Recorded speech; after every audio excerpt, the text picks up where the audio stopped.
Pul! Oh! Ya!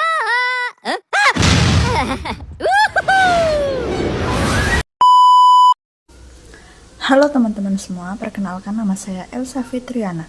Pada kesempatan ini saya ingin menyampaikan refleksi singkat terkait isu sosial politik yang sedang ramai di Indonesia, yaitu kasus korupsi yang belakangan ini menimbulkan berbagai aksi demo di sejumlah daerah. Kasus korupsi yang melibatkan pejabat publik menimbulkan keresahan besar di masyarakat. Banyak warga yang merasa kecewa karena uang negara yang seharusnya digunakan untuk pembangunan dan kesejahteraan justru disalahgunakan.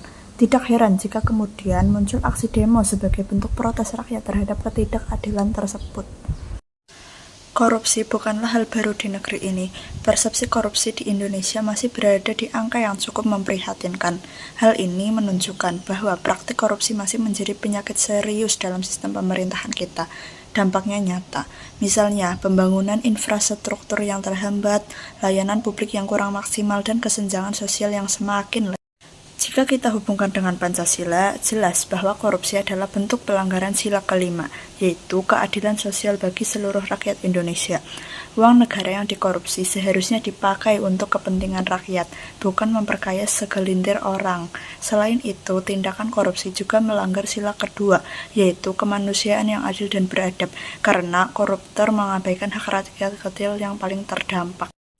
Di sisi lain, demo yang dilakukan masyarakat bisa kita kaitkan dengan sila keempat, kerakyatan yang dipimpin oleh hikmat kebijaksanaan dalam permusyawaratan atau perwakilan.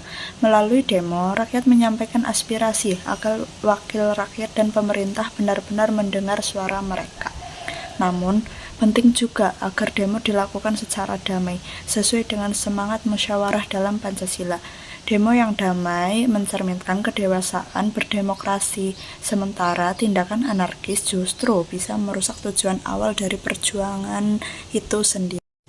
Menurut saya, korupsi bukan hanya persoalan hukum, tetapi juga masalah moral. Untuk itu, penanaman nilai-nilai Pancasila, terutama kejujuran, keadilan, dan kepedulian sosial, perlu terus ditekankan.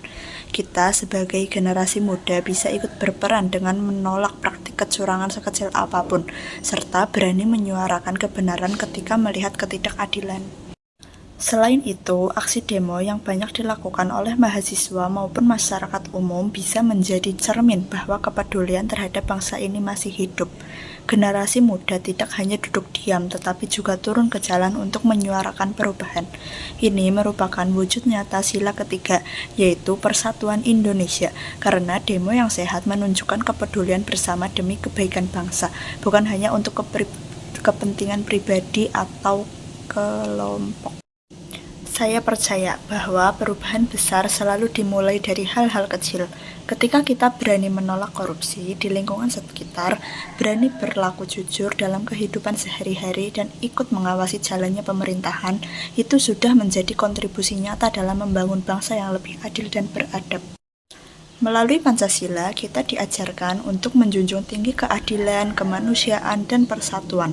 Harapan saya, aksi-aksi protes yang muncul dapat menjadi pengingat bagi pemerintah untuk lebih serius dalam memberantas korupsi, sehingga cita-cita Indonesia yang adil, makmur, dan sejahtera dapat terwujud.